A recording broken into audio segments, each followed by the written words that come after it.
But to kick our show off tonight, we're thrilled to have a music industry legend. He was honoured being inducted into the ARIA Hall of Fame this year, along, of course, with his band Midnight Oil. And he's just been elevated to the front bench of the Australian Labor Party. We're thrilled to have music industry icon and the honourable member for Kingsford Smith, Mr. Peter Garrett.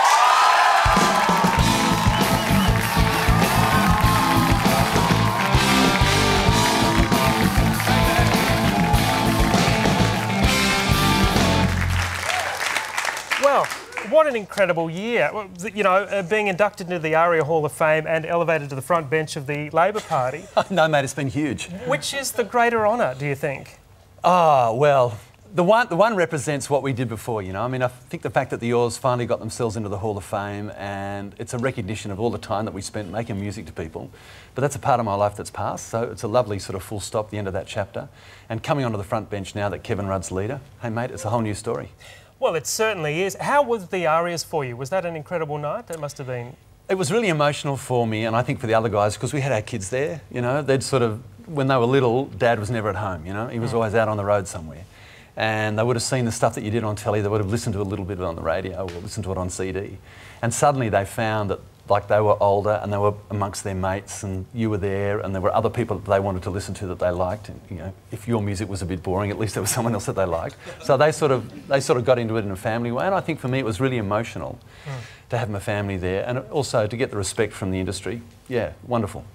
You mentioned in the previous answer that that's a period of your life that you've put behind you. Do you think you've changed as a person? Because I guess part of what made Midnight Oil so iconic and such an important part of the industry and the cultural life of this country were the political messages that that band portrayed. Has your politics changed since then? I don't think so. I mean, I think that the things that we thought were really important, things like looking after the environment, you know, taking care of other people, standing up for nuclear disarmament, you know, those sorts of things are still really important to me.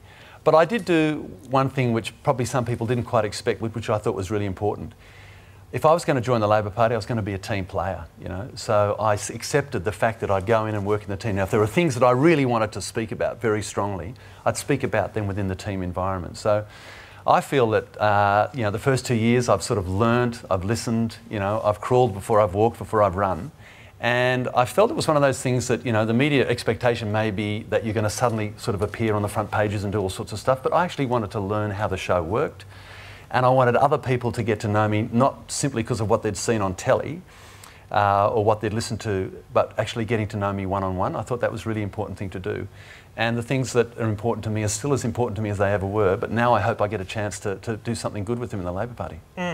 How does the show work? I mean, have you had... Good question. You know, have you had sort of the... If we can answer that. Well, I mean, well, let's tackle a few particular things that I think would be of interest to people. First of all, when there's a leadership changeover, what happens? Does Kevin Rudd ring you up and say, listen, mate, are you going to vote for me? Is it as direct as that? Yes. It is. And did Beazley ask you the same question? Not this time. The first time round, when I came into the Parliament after Mark Latham sort of off into the landscape, Kim rang me because he wanted to stand again as leader. He said, look, will you vote for me? And I said, look, Kim, I think you're going to win, and I think you're a really, really decent man, and I'll support you loyally, but I'm not going to vote for you. That was at the time when Kevin was thinking of standing. So this time round, I think everybody knew where my vote was going to go. But what happens is that, I mean, this is the hardest job in Australia, you know. It's the job where you haven't got the resources that government has got. You've got all these expectations on you. You've got the forensic kind of scrutiny of people watching whether you trip over or, you know, you cross your T's and dot your I's or make a comment or whatever.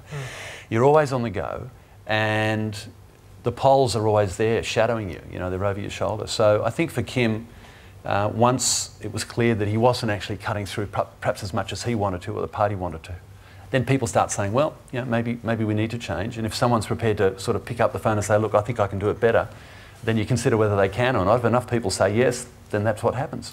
What is it about Kevin Rudd that you think makes him the person who we should be voting for rather than John Howard at the next election, from your perspective?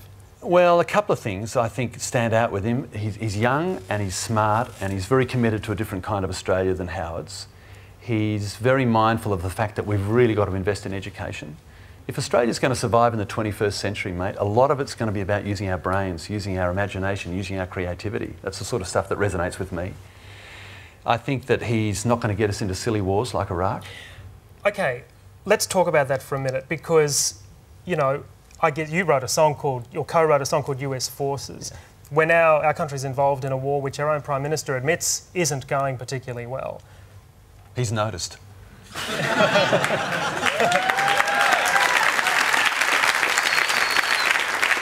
He's been the last leader on the planet to figure that one out too. What's your opinion on what should happen next? I mean, I guess, I imagine that at the time you would have said, let's not go in. Is that a fair enough assessment? Yeah, look, I always actually thought it was an illegal war. And I think because of the UN's position? That's right.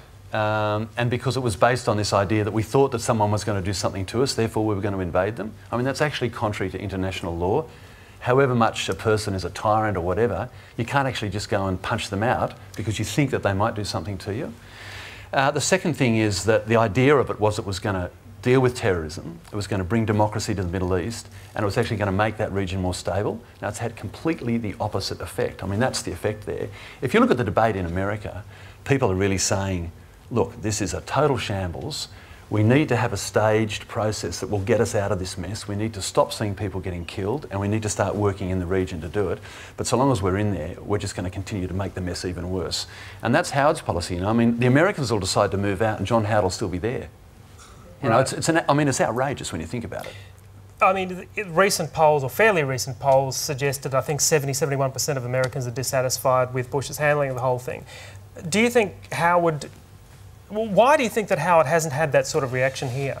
Look, it's a really interesting question, and I reckon we should think about it as we head to Christmas. One of the reasons would be that luckily and thankfully, no Australians have been killed. I mean, we've lost one life. What are the Americans up to? 2,000 people, you know, in body bags, you know. 10s, 20s, 30s, 40s, 50s, 60s, hundreds of thousands of people injured and maimed and killed. But we've just, thankfully, been spared that. I think as soon as we ended up in a situation where Australian loss of life started to happen, people would look much more seriously at it. It's a long way away from where we are now. And I don't know, I mean, I don't know why people haven't focused on it a bit more. Maybe we need to talk about it more too. Do you think we value Australian lives above Iraqi lives and American lives, and do you think that's appropriate? I think that we probably do. I think that's natural. Whether it's appropriate, it's a good question, John, but ultimately you've got to ask yourself whether going to war with people, spending, I mean, we've spent $2 billion over there, you know. Now that money could have been spent on security issues in our region. It could have been spent on helping poor people in the South Pacific. It could have been spent on fixing up our schools and hospitals. Instead, what have we done? We've increased the prospects of terrorism and made the Middle East an absolute nightmare. It is ironic, isn't it, that the reason we went to war allegedly was because Saddam Hussein's regime was breaking the UN rules on weapons of mass destruction, but I suppose we've actually gone in there when the UN weren't necessarily endorsing that war. Is that an irony that you think has been lost on? I think history's going to judge Howard very harshly on the war. I think history's going to judge the Australian public, interestingly. I mean, I was a part of a whole bunch of people. Australians were opposed to it at the start. We marched, we exercised our great democratic rights, you know, to stand up and say, hey, we don't reckon this is on, this is good. But Howard managed to maintain, if you like, control of the debate, and our minds went on to other things.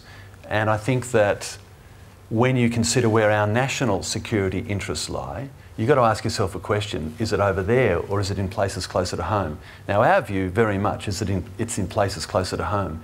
And I think that we've been incredibly lucky because the Defence Forces have been stretched. They've been in the Solomons, they've been, you know, in Afghanistan, they've been in Iraq. They're just holding it together, and I think they're doing an absolutely wonderful job. But it's only a matter of time, whether it's Afghanistan or somewhere else, that we start to see, regrettably, some casualties. And I think when that starts to happen, there'll be much more forensic examination of actually what Howard's policy is. I mean, frankly, he has said that he's not doing it because it's electorally sort of popular for him. So I'll give the Prime Minister credit for saying that. You know, he says, well, look, I actually believe in it. It's just that it's a terrible war. But he believed that Vietnam was okay as well. And he said a couple of weeks ago that if he had his chances again, he'd still support the fact that we're in Vietnam. So I think it just tells you a bit about Prime Minister Howard. We need to take a break. Will you stay with us? Of course I will. Peter Garrett, everybody. Back with more. After the break, including our City Search